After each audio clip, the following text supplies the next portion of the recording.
Hi, I'm Todd Pettigrew from Cape Breton, Nova Scotia, and today I'm reading chapter 25 of Anne of Green Gables in the Sterling Classics edition.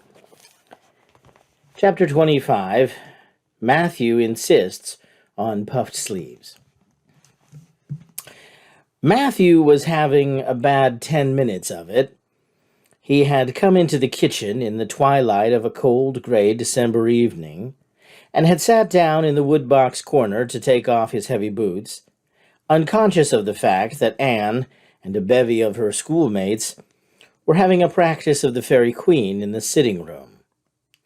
Presently they came trooping through the hall and out into the kitchen, laughing and chattering gaily.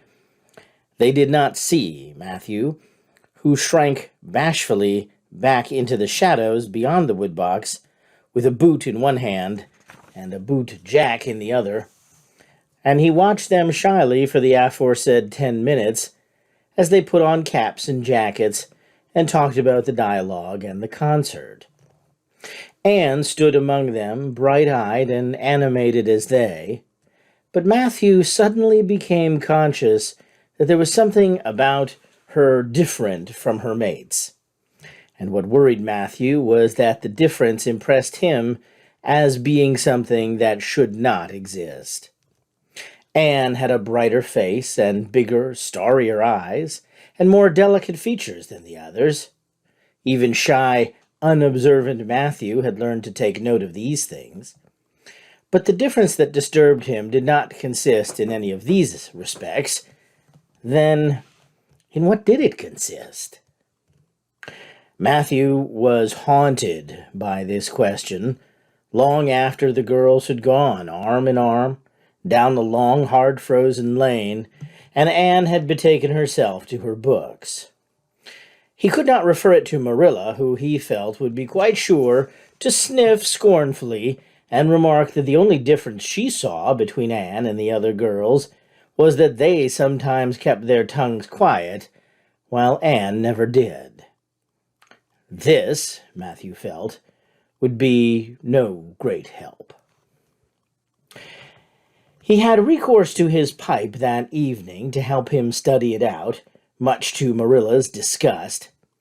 After 2 hours of smoking and hard reflection, Matthew arrived at a solution of his problem. Anne was not dressed like the other girls. The more Matthew thought about the matter, the more he was convinced that Anne never had been dressed like the other girls, never since she had come to Green Gables. Marilla kept her clothed in plain, dark dresses, all made after the same unvarying pattern. If Matthew knew there was such a thing as fashion in dress, it is as much as he did. But he was quite sure that Anne's sleeves did not look at all like the sleeves the other girls wore.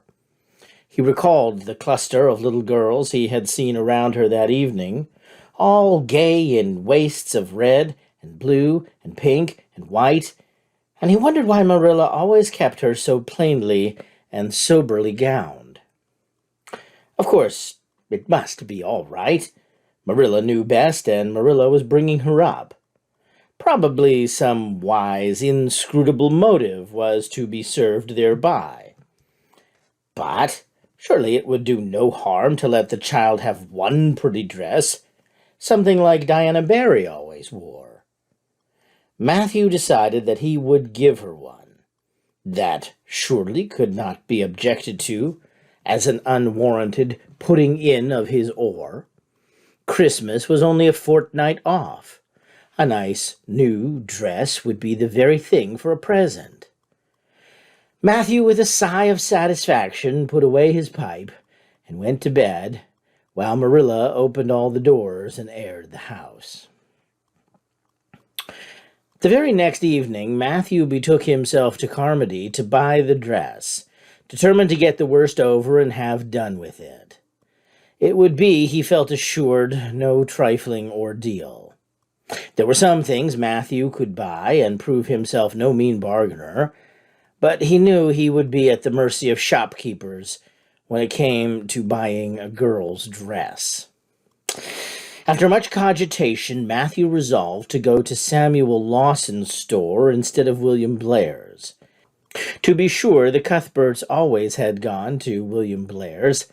It was almost as much a matter of conscience with them as to attend the Presbyterian church and vote Conservative. But William Blair's two daughters frequently waited on customers there, and Matthew held them in absolute dread. He could contrive to deal with them when he knew exactly what he wanted and could point it out. But in such a matter as this, requiring explanation and consultation, Matthew felt that he must be sure of a man behind the counter. So he would go to Lawson's, where Samuel or his son would wait on him.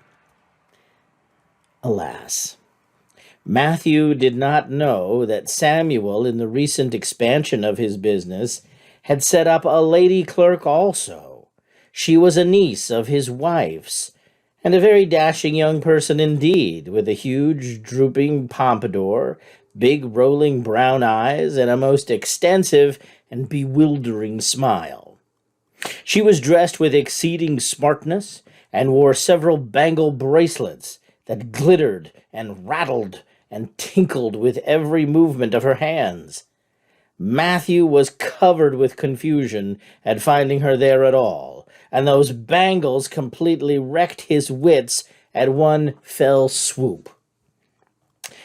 "What can I do for you this evening, Mr. Cuthbert?" Miss Lucilla Harris inquired, briskly and ingratiating, tapping the counter with both hands. "Have you any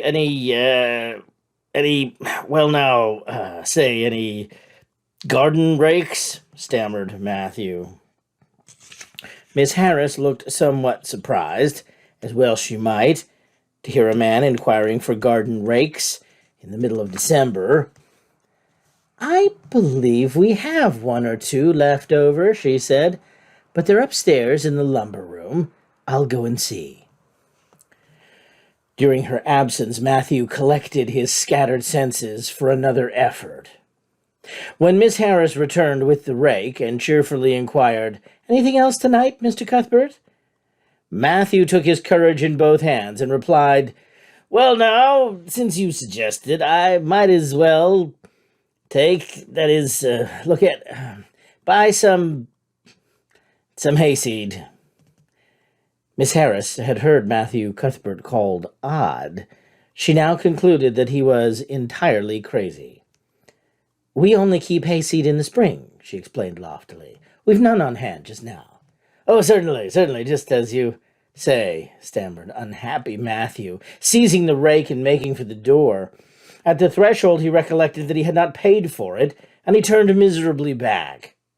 While Miss Harris was counting out his change, he rallied his powers for a final, desperate attempt.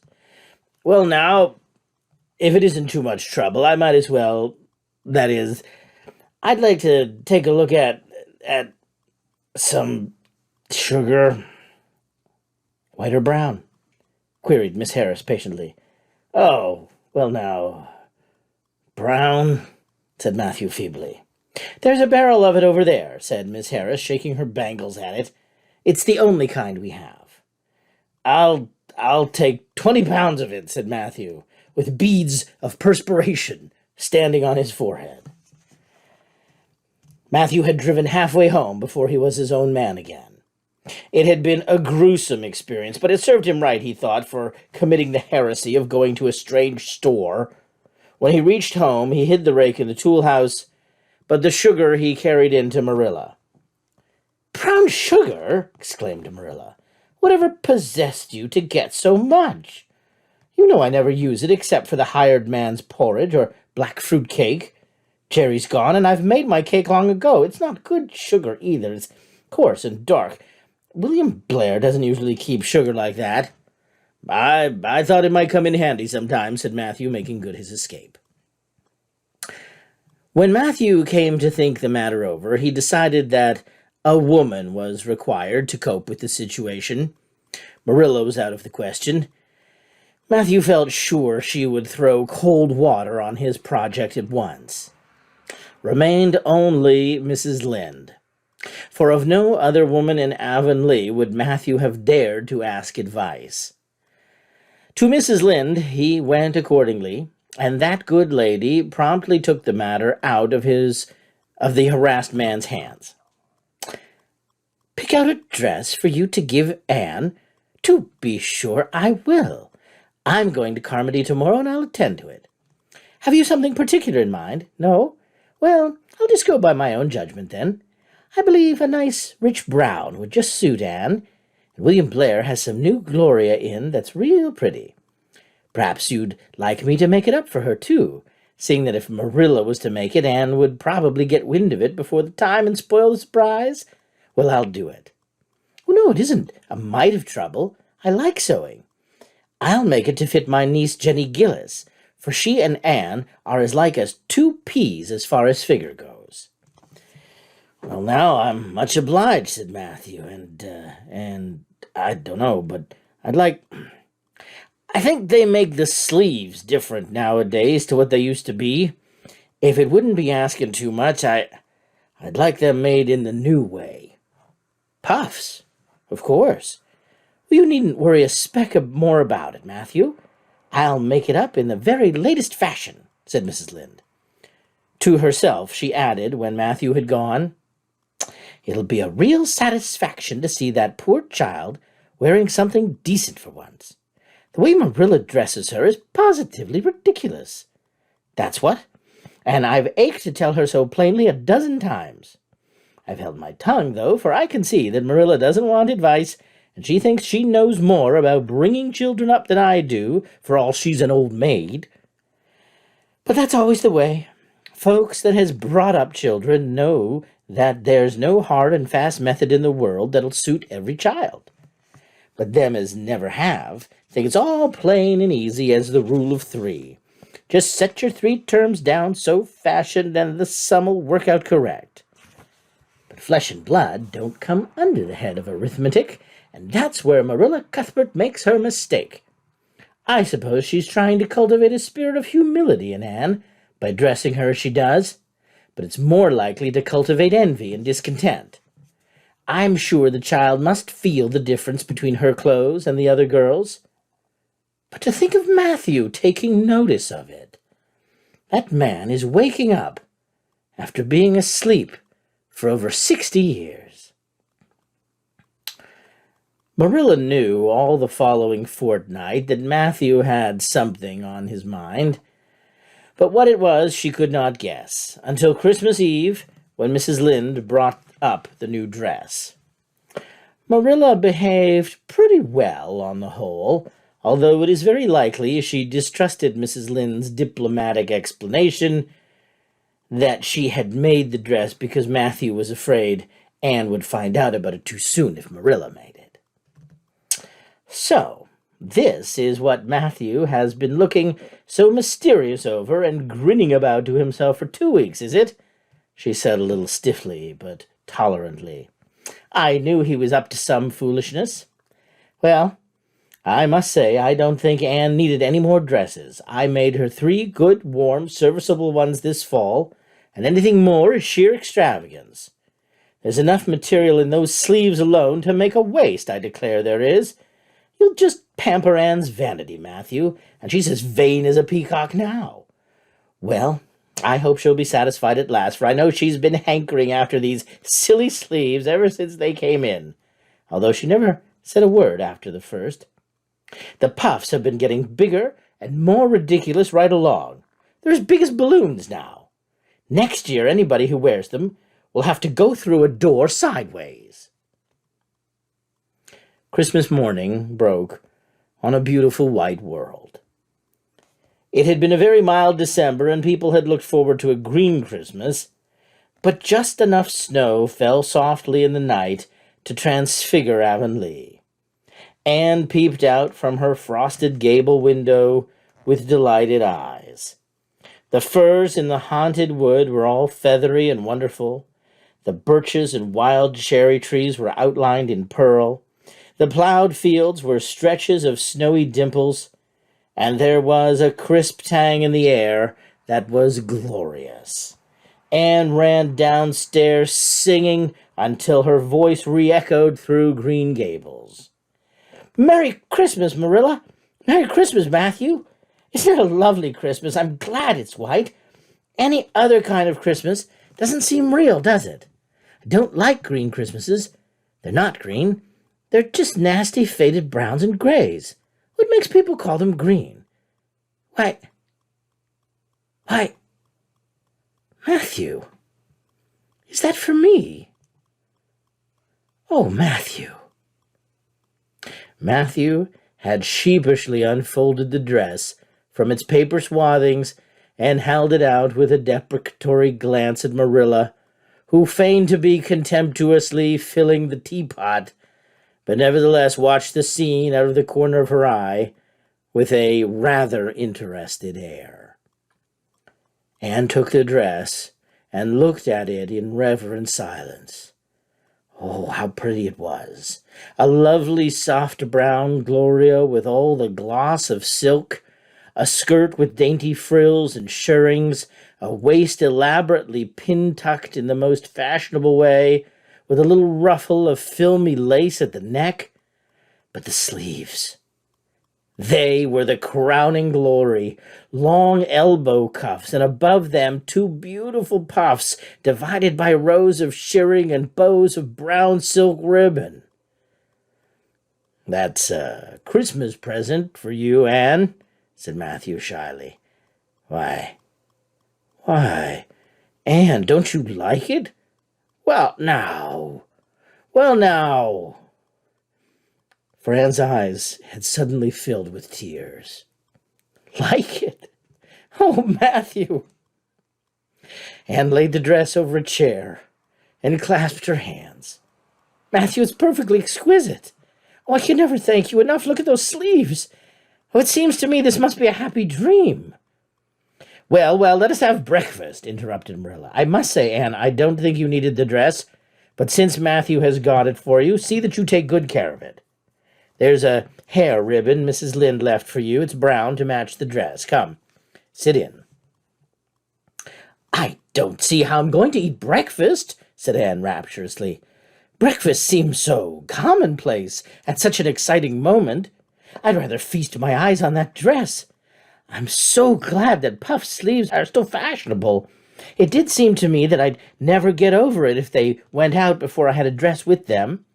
I'd never have felt quite satisfied, you see.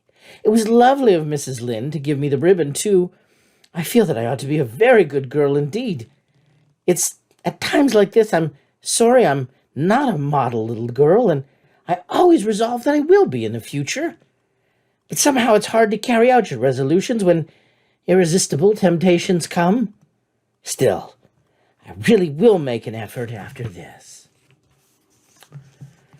When the commonplace breakfast was over, Diana appeared, crossing the white log bridge in the hollow, a gay little figure in her crimson ulster.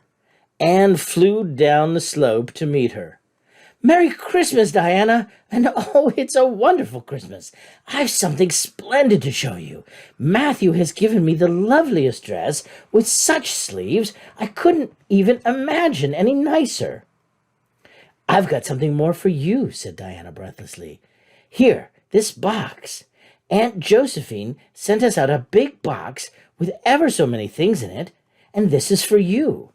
I have brought it over last night, but it didn't come until after dark, and I never feel very comfortable coming through the haunted wood in the dark now." Anne opened the box and peeped in. First, a card with "For the Anne girl and Merry Christmas" written on it, and then a pair of the daintiest little kid slippers with beaded toes and satin bows and glistening buckles. "Oh," said Aunt Diana, "this is too much. I must be dreaming." "I call it providential," said Diana. "You won't have to borrow Ruby's slippers now, and that's a blessing, for they're 2 sizes too big for you, and it would be awful to hear a fairy shuffling. Josie Pye would be delighted, mind you. Rob Wright went home with Gertie Pye from the practice night before last. Did you ever hear anything equal to that?" All the Avonlea scholars were in a fever of excitement that day, for the hall had to be decorated and a last grand rehearsal held. The concert came off in the evening and was a pronounced success. The little hall was crowded, all the performers did excellently well, but Anne was the bright, particular star of the occasion, as even envy in the shape of Josie Pye dared not deny. "Oh, hasn't it been a brilliant evening?" sighed Anne, when it was all over, and she and Diana were walking home together under a dark, starry sky. "Everything went off very well," said Diana practically. "I guess we must have made as much as $10. Mind you, Mr. Allen is going to send an account of it to the Charlottetown papers. Oh, Diana, will we really see our names in print? It makes me thrill to think of it. Your solo was perfectly elegant, Diana. I felt prouder than you did when it was encored. I just said to myself, it is my dear bosom friend who is so honored." "Well, your recitations just brought down the house, Anne. That sad one was simply splendid. Oh, I was so nervous, Diana. When Mr. Allen called out my name, I really cannot tell how I ever got up on that platform. I felt as if a million eyes were looking at me and through me, and for one dreadful moment I was sure I couldn't begin at all. Then I thought of my lovely puffed sleeves and took courage. I knew that I must live up to those sleeves, Diana. So I started in, and my voice seemed to be coming from ever so far away. I just felt like a parrot. It's providential that I practiced those recitations so often up in the garret, or I'd never have been able to get through. Did I groan all right?"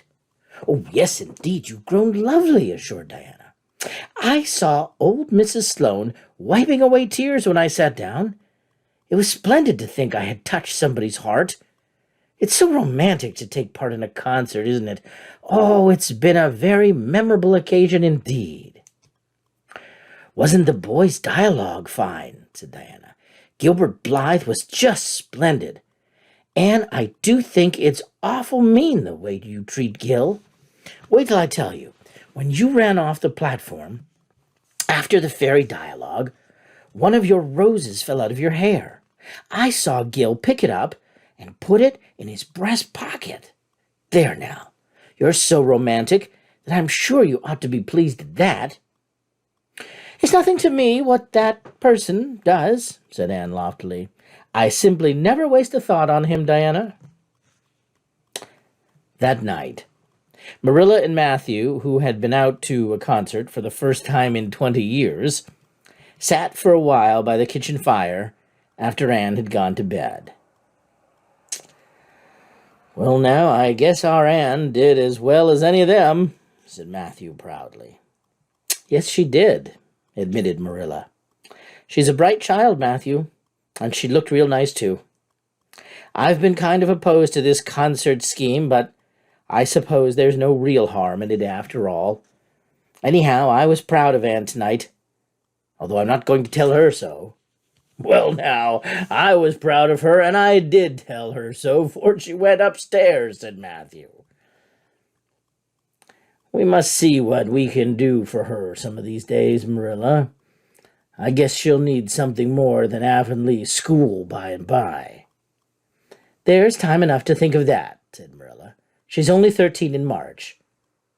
Though, tonight it struck me she was growing quite a big girl. Mrs. Lynde made that dress a mite too long, and it makes Anne look so tall.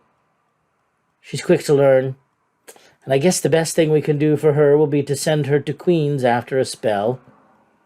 But nothing need be said about that for a year or two yet."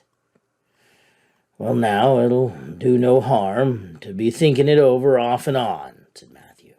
"Things like that are all the better for lots of thinking over."